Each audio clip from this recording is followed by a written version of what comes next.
Hello, a very good afternoon and welcome to Japan for the first time in 3 years as MotoGP returns ahead of the Japanese Grand Prix this weekend. Jack Appleyard and Simon Crafar here to talk you through what you can expect over this weekend. An important one as well. We're into crunch time. The title race is definitely on now. 3 riders within 17 points. And we've got 5 races coming your way in the space of 7 weeks. It's blink and you miss it stuff as the 2022 MotoGP World Championship goes in one direction. But Simon Crafar, which direction is it going is the question on everybody's lips, because after what happened just a few days ago at Aragon, this title chase has been blown wide open.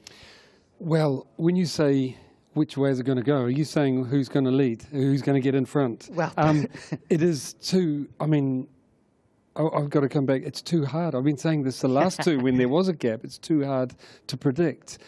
The next races, like I've been saying, do, I think, favour the Ducatis because such good going and starting areas, you know, like their horsepower circuits here in Thailand. They really are. Like, you don't get tracks that are harder on brakes and acceleration. Thailand, we run harder rear tyre. That's like Austria. But look how well Fabio did in Austria. He outperformed everybody's expectations, you know. Second in a race where nobody really thought he'd get above 6th, you know, like qualifying. So I kind of put my ear to the ground and listened to what everything, you know, Fabio said. And in his debrief, he likes Japan. And he says, yeah, there's a lot of acceleration areas, but there's a lot of braking areas, and I'm good at that. So he thinks he's got a chance, and I hope he's right. Yeah, it certainly is too difficult to predict right now, with Fabio Quartararo and Pecco Bagnaia separated by only 5 points heading into this weekend. The one thing that we can say for certainty, though, is that the man with the momentum, the man that is in form at the moment, is Pecco Bagnaia and the factory Ducati squad. Not only have they wrapped up that Constructors' Championship, but it's looking pretty good for them as they charge towards what they hope is a first Riders' World title in 15 years. That's one statement that we can agree on for sure. Yes, and, you know, to be probably a bit rough if Pecco and all the Ducati riders are watching. I think they're doing what they should on that motorcycle because it is the best bike, you know. And to be extra hard, you only got to picture what would happen if Mark and Fabio were on one, you know. So I think they are doing an awesome job. And it's what they should on that bike. And I can't take anything away from them. I'm just pointing out what I think, you know. They've done an excellent job, you know. And I hope, and they hope, they can keep this run going. And I think they can, you know. I really do. I mean, Pecco, he's been here before. Enea hasn't, you know. Right? Pecco's been here before.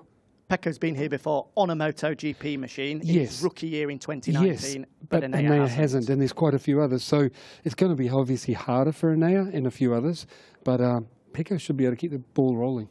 Yeah, it's something we're going to touch on as well, how critical experience is going to be this weekend. Perfect. Because, of course, we've been here not in 2020, neither in 2021. The weather looks like playing its own little part this weekend as well. So we'll touch on that, whether those experienced guys can cash in this weekend. But let's continue with Ducati. As we said, Constructors' title wrapped up, but the Riders' title is what they want. Team orders has been the topic of conversation and will continue to be over the coming weeks. If you're Paolo Ciabatti, are you having a little word in the ear of Enea following last weekend and saying, guys, sorry, but this is the main goal here and we have to do everything to achieve that? Yeah, that's a really good point. I said it, and I fully expected team orders to come out in Austria because Ducati were on form there. And like after qualifying, I thought it stood out to me that if I was a Ducati senior, you know, manager, I would be thinking about team orders, you know. Personally, as a rider, like from a rider's point of view, I hate team orders. And the reason I say that is it feels so false, so fake, so not it's not sport, you know, if I somebody agrees to let you win. And whether you're the guy that agreed to pull over, I've done it, it's hollow, it's horrible. I said I'd never do it again. Made me feel sick, you know, when the other guy's up there and not saying thanks and like, you know, everybody thinks he won it. Then, and you spin it around, the guy that wins, it's hollow as well, because he knows, you know. So it's the reason I hate it. And the thing is, Ducati until now have said, if you can win, win. If you're on a Ducati, just be careful of Pecco, you know. And I'll be honest, I was surprised because I thought they would just do what you're saying and get the title, you know, and nothing stand in their way. But I love it. As from a rider's point of view, and maybe that's what they're taking into consideration, I love it. They say, if you can win, we're not going to take that GP win from you, because that's in the history books forever, you know. That's how riders feel. So, yeah, I hope they don't change that, you know. And also, if Pecco wins the title without being given anything, it'll mean so much more. But if he doesn't win the title, say by in between 1 and 5 points, will Ducati only have themselves to blame? Yeah, and if it comes down to that, really close in the last ones, I'll be surprised if they don't pull the team orders out of the bag, but I'm really happy they haven't yet. I mean, it's such a fascinating storyline. Bagnaia going for the title. Bastianini, of course, still in contention as well. 48 points adrift. He feels it's maybe a little bit too far, but as we've seen in the past, anything can happen in these flyaway races.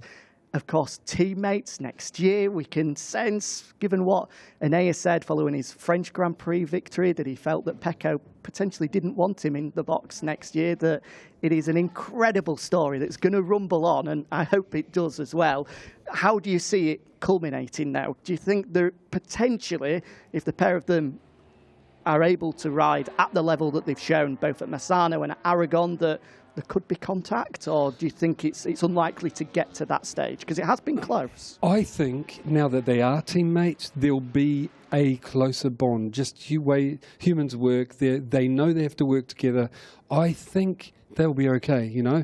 I don't think Enea will do anything to risk Pecco, but I think he will go for the wins until he's told not to. Yep. You know, he's a racer. The thing is, I believe, like I said before, human nature, they know their teammates now, they are working together. I don't think there'll be any bad feeling in there. It'll just be best man win without, which is how it should be. I think it's great. Yeah. It's kind of like already teammates, put it that way. Yeah, it is. Or it could be completely wrong and it'll get really nasty, but I don't think so. I really don't.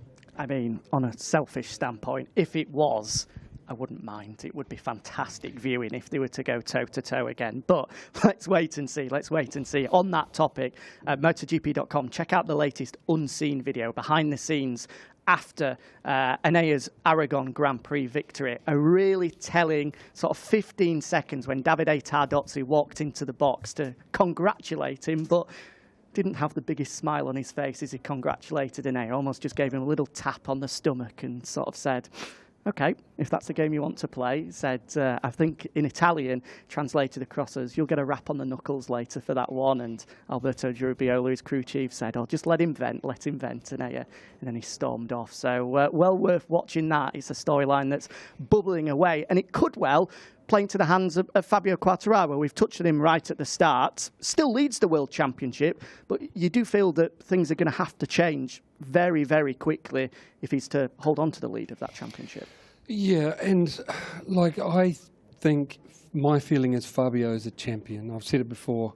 He really is. And in all sense, he is a world champion, and he acts like it all the time, you know. And I think he's going to fight tooth and nail like he has all year. Yeah. He's had to all year. He's going to look at that for a save. Like, incredible. And you rarely see a save in that corner. When the front goes in that particular turn 2 at Aragon, most riders don't save it. That was one of the few. Yeah, it was quite upright, but most don't save it. I think he'll fight tooth and nail to the end, and give us some great entertainment in the last 5. Absolutely, and tracks coming up that you feel it can be competitive at as well. Phillip Island in particular, you would hope is a place he might be able to cash in on. As you mentioned earlier as well, Thailand, he finished second to Marc Marquez in 2019, similarly here as well. So has got a good track record at the circuits coming up, so we could see it change in his favour as we head through these next 5 weeks. We, of course, need to mention the final man in this title race, our third title contender, Aleix Espargaro. We spoke there about Fabio getting his chase back on track. Was third in Aragon enough for Aleix, enough of a boost for Aleix to have himself back in this fight again? I was mostly impressed with Aleix's fight back. Like I've mentioned before, just like I was really impressed with Pecco's fight back in Misano when he had 2 falls, or a fall that was going badly on Friday and then he fought back and won. I was really impressed with Aleix, that he turned up there, maybe dug a little bit too deep too early, had 2 falls, lost a bit of confidence, and I was like, whoa, this is not going well. And then he came out in Q2, put it on like great lap time. I was like, wow, that was great. That's what you need, you need to do, but it's not easy to, push that hard when your confidence is down. Then he got out in the race and again pulled a great one off. No, he probably wouldn't have been on the podium if Fabio wasn't in the gravel. Yep. But he put in a great race, He got that. He would have been 4th if Rins wasn't in the gravel. I think Alex Rins would have beaten him as well. He was really impressive. Lap times like 3rd fastest guy on the track the whole way through the race once he'd been off track. The thing is, Aleix took advantage of all that, got it on the podium, and that's what you need to do in these situations, and he did it. It's what he's been so good at throughout this season. Yes. It's probably been the hallmark of his title chase so far. He's been awesome all year, really has. Yeah. He's outperformed what any of us thought he could do all year. So heads off Aleix. And it's that consistency and just chipping away 16 points here, 20 points there that are keeping him only now 17 adrift. And that was a vital 16 points and a hard-earned one as well, Simon, because he had to get the better of a resilient Brad Binder. And it's a task easier said than done, managing to get through on the South African, because he's a demon on the brakes. Yeah, I mean, Brad did an incredible race. The thing is, he lost rear tyre at the end, as Aleix pointed out. Again, I've got to say respect to Aleix, that he had the confidence and honesty to point out how Brad rode, how well he rode. He was so impressed with him. The thing is, he saw that Brad's rear tyre dropped off, and especially on entry, lost some rear grip, couldn't get it stopped, and Aleix pounced, used that, because he could still stop. And got by. Here we go now. See Brad's losing the rear all the way into that corner. Can't stop it. But Aleix, yeah, fantastic. He said he couldn't pass Brad all race until that rear started dropping off. But the thing is, both of them rode really well. So, top job. Magnanimous as well was Aleix Espargaro, referring to Brad as, for him, inside the top 3 most talented riders on the grid. So a real claim, that one. Talking of Brad Binder, let's get to this experience versus inexperience argument, because Brad is one of the riders who comes into this weekend as a rookie, never been here before in a MotoGP bike, alongside the likes of Luca Marini, Jorge Martin, Enea Bastianini, as we've mentioned, and of course our rookies in the field for 2022 as well. How much of a hindrance is that going to be for them? And on the opposite side of the coin, will that play into the hands of the likes of Johan Zarco, Aleix Espargaro, Jack Miller, Alex Rins, who have got a lot of experience here and on similar machinery to what they're riding now? I like how you put, will it play into the hands of those guys? They're on the same machines as they were here last time. They've almost, I mean, Aleix's has changed a lot. Yeah. All of them have moved on. I agree that the advantages with the more experienced riders, but Brad got asked this question in a debrief in Aragon, and I listened to it, and his answer was really good, and I think quite honest. He said, the more I learn about this machine and the team do, the more we know quickly what to do to fix things. And he said, yeah, I'm going to this circuit for the first time on a MotoGP bike, but I know this bike well. So do the team, and we think we can quickly respond when we get to new tracks, which he has done this year. Like, for example, testing in Indonesia, how quickly you sort your bike out. So he believes he can come here and quickly sort it out. And one man that I didn't mention there in terms of having experience is Marc Marquez. Of course, victorious here in 2018 and 2019. Winning the championship here. Yep, as well. He's got some pretty good memories around this Motegi circuit. Quite the comeback last weekend. I'm sure both Mark and there's plenty of others on the grid that hope it's not as dramatic this time around. But as a result of only doing one lap, he's going to be fully fit, fully fresh to go again this weekend. I mean, what can we expect? Well, we were so happy to have Mark back because we knew he would change the dynamics. I didn't think he'd change the dynamics of the race that much, but he's such a fighter. I mean, he told us some porkies in the lead up to Aragon, how he was using it as testing and there's 1% chance of getting on the podium, and kind of like he did in Germany, leading up to the win. I've got to take it easy and I'm not the favourite. And he went out, I mean, everyone can see, fully trying to force his bike onto the podium, I feel a little bit sorry for him that he has to ride the Honda as it is at the moment, trying to do that. But, look how he's riding it. That was with that different geometry setting in that put a bit more weight on the front, I think. So he has a disadvantage at the moment, machinery-wise, until they sort it out. But I believe he was trying his best to be one of those guys fighting for that last spot on the podium. He thought he could, and I think he could, fully expecting to. Be interesting what he expects he can do here, because I think the expectation will be the same. As much as he plays it down, he will want it to try to put it on that last step of the podium or better. And I don't think there would be anybody surprised in the Motegi circuit if that was to happen as well. Well, at Aragon, listening to all the riders' debriefs, most of them that have raced Mark said, when they said, oh no, there's no chance, he said 1% getting on the podium, they were all going, yeah, right. Absolute rubbish. Yeah, so they all know he's going to fight like we all know Mark does.